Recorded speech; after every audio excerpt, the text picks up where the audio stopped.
So let's go to that other blade of the scissors. In other words, the demand for loanable funds. And so what's going to drive that? Well, there's going to be consumption. Oh, wait, son of a gun. It's in, yeah, no, that's not a mistake. It's both a determinant of the supply and the demand for loanable funds. However, I'm going to argue that it is not the piece that's going to do the heavy lifting for the demand for loanable funds, whereas it is the piece that's going to do the heavy lifting for the supply of loanable funds. We also have financing large investments, and that is the one that's going to do the heavy lifting. And, oh wait, should the interest rate be there?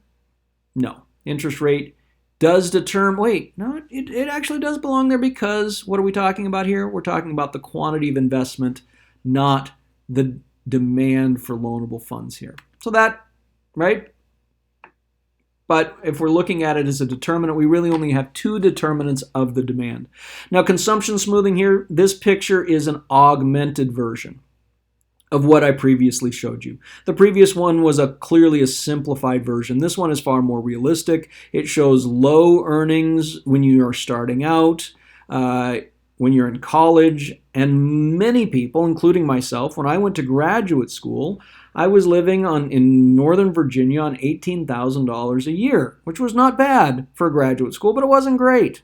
And so, starting salaries in econ at the time, assuming I graduated, starting salaries were somewhere between $85,000 and $100,000. So I was living on $18,000 a year, barely scraping by, struggling to get enough food, etc. And as soon as I graduated, I was going to jump from $18,000 a year to somewhere in the neighborhood of $90,000 to $100,000 a year. And I went, you know what? Screw this. I'm going to go borrow some money. And I'm going to go borrow some money and smooth my consumption. So if you look here on the left-hand side, that's the borrowing. That's the demand for loanable funds as a result of consumption smoothing. And then, of course, once you start working, you are going to, some of your savings is going to be to pay back the money that you borrowed. And then eventually some of it's going to be going towards saving for the future. So last year, I finally paid off my student loans from graduate school. It was a nice feeling. And now all of my savings is going towards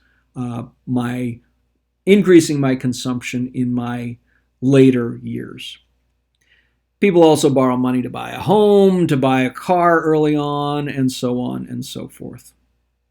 But again, I said, the consumption smoothing, I would argue, is not the main determinant of the demand for loanable funds, particularly given that it doesn't change all that much.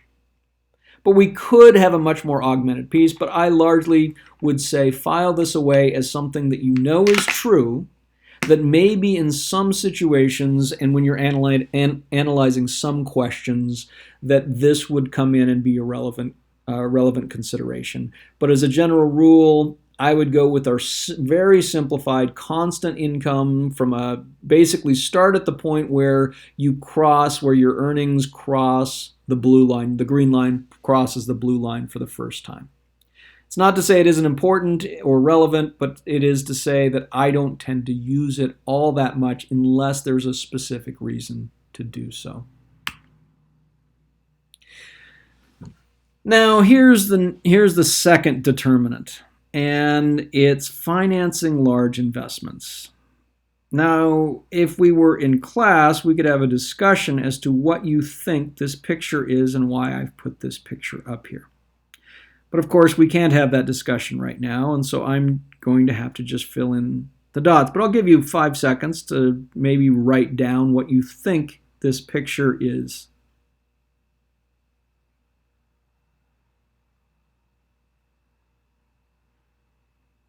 So hopefully you have some ideas. It turns out this, again, is a picture of the world. It's a little bit like the world at night, that other picture I showed you, except for what this one is the result of people connecting, of taking every flight that leaves on a daily basis, maybe it's a weekly basis, I don't know entirely, but basically, and draws a line between the 2 points.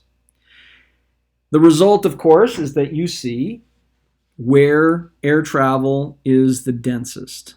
So if you look, you obviously see the United States on the left there, and some of Mexico in the middle. About in the middle, you see Europe. You see the United Kingdom, which is a major hub for flights. Of course, that may change now with Brexit.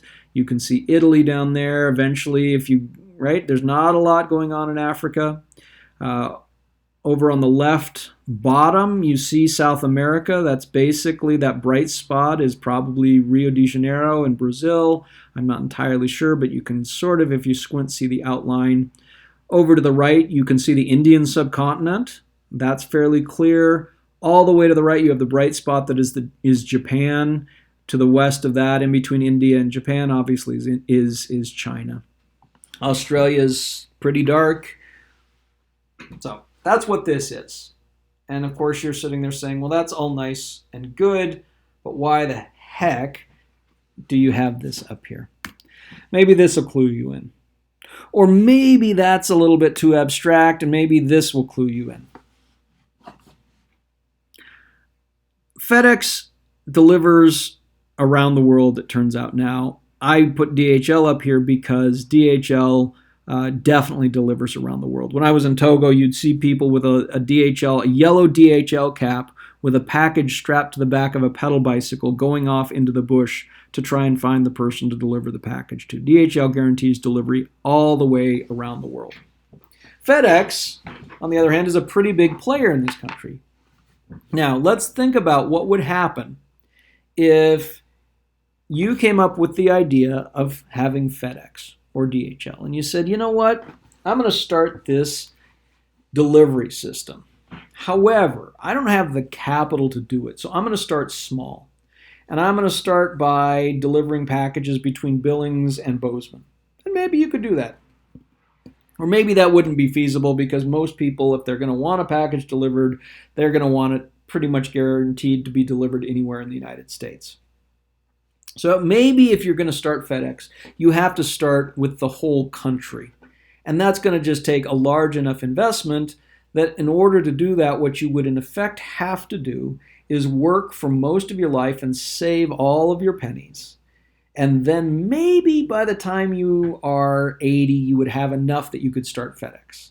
Probably not. It probably would take multiple generations. You would probably have to work all of your life and defer all of your consumption and then hand all of those resources down to your children and grandchildren and tell them about your idea and hope that they defer all of their consumption until they can start FedEx.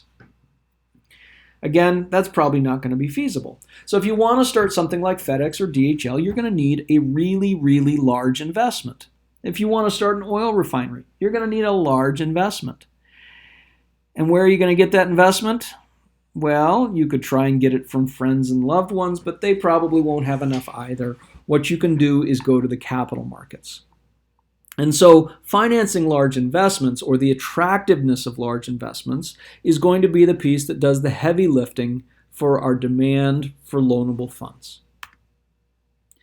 Now, revisiting what we already know about demand, if the price increases, what happens to demand?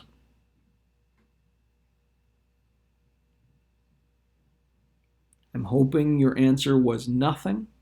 I'm hoping your answer was that the quantity demanded falls. And that's the same thing here. If price increases, if the price to borrow money goes up, people are going to borrow less, holding everything else constant, holding constant consumption smoothing, and holding constant the attractiveness of large investments. And by the same token, if you reduce the price, then what happens to demand? And please tell me you said nothing. What will happen, however, is the quantity demanded will go up. So hopefully this is giving you some sense that just like with our supply of loanable funds, we have a demand for loanable funds that looks like this. Hey, it's a schedule. Holding constant consumption smoothing and holding constant the attractiveness of large investments. This gives us all combinations of price, the price being the interest rate, and quantity that people want to borrow. So at a price in this picture, in this graph, of 10%, people would be willing to borrow $190 billion. On the other hand, at 5%, people would be willing to borrow $300 billion. Now, if investments, large investments become more attractive, what's going to happen here? At all prices, people will borrow more. So that 5% dot would shift out into the right, and the 10% dot would shift out into the right, and we connect all those dots. We have a new demand schedule. I'm really hoping this isn't something that's too much of a stretch for you. The only difference here is going to be what the determinants of the demand for loanable funds are. Once you have those, demand is going to function exactly the way that we've been treating it all semester. So you combine these two things, what do we have? We can now say something not just about if the interest rate is 6%, what the quantity supplied and quantity demanded will be, but what we would expect, given these supply and demand schedules, what we would expect the market clearing price and quantity to be. The only difference here, once we have our supply and our demand schedules, is that the price is denominated not in dollars, but in percentage, and that our quantity is denominated not in number of units, but in number of dollars. Otherwise, this is the same thing. So if our supply schedule decreases, in other words, shifts up and to the left, then we would expect the price or the interest rate to go up and the quantity to go down. If, on the other hand, demand shifts up and to the right because of one of the determinants changing, either consumption smoothing for some reason, or what I would argue most commonly is that the large investments become more attractive, that would shift up and to the right. And so that is, right? So here are some examples. An increase in the supply of savings reduces the interest rate and increases the quantity. And a decrease in the demand, guess what? A decrease in demand reduces the price and reduces the quantity. Hopefully you're sitting at home saying, well, duh, because we spent the time that we did practicing so far this semester. Now, there's another side benefit of the way we can do this is we can also distinguish between the aggregate demand schedule or the aggregate supply schedule and the private demand or the private supply. And that's going to be important down the road. It's also certainly important as we're talking currently about stimulus spending where government is maybe borrowing money. And so government borrowing is going to increase the demand for loanable funds, but it is not going to increase the private demand for loanable funds unless the government stimulus operates by making large investments more attractive. What it will do when government borrows is almost certainly it will crowd out private investment. So if you look at the 9% level, you think about this dynamically. Again, this is a little bit harder to do without me in front of a whiteboard, but hopefully you can pull out a sheet of paper and do this. If we started at the original supply and demand there, the blue lines, we would have been at point A. The interest rate would have been 7%, and there would have been $200 billion making it across the bridge from savers into investment. And that would have been what's showing up in our solo model. That would have been the quantity of investment in our solo model for our given level of capital. Now what's going to happen here? Government starts borrowing. Government decides to borrow, government officials, because government doesn't decide, government officials decide to borrow $100 billion. That, of course, will increase the demand because the private demand will still be there. We will just now add on $100 billion. What that means, of course, is that now we are on the red demand schedule and the same old blue supply schedule there. And what happens next? If the interest rate didn't go up, we would have a shortage. The quantity demanded would be 200 billion. The quantity supplied would be 200 billion. The quantity demanded would be well in excess of that. And so, again, that would be what happens initially, but what happens after that? What happens next? In response to the shortage, the price rises. In this case, the price rises to 9%, causing some people to cut back and some people to send more across the bridge. And at 9%, we would have an increase in the quantity demanded, or the amount making it across the bridge, from $200 to $250 billion. Of course, as a result of that, the higher price will cause private individuals to reduce their borrowing from $200 to $150 billion. So the question here would be, given this picture, what would the impact on growth be?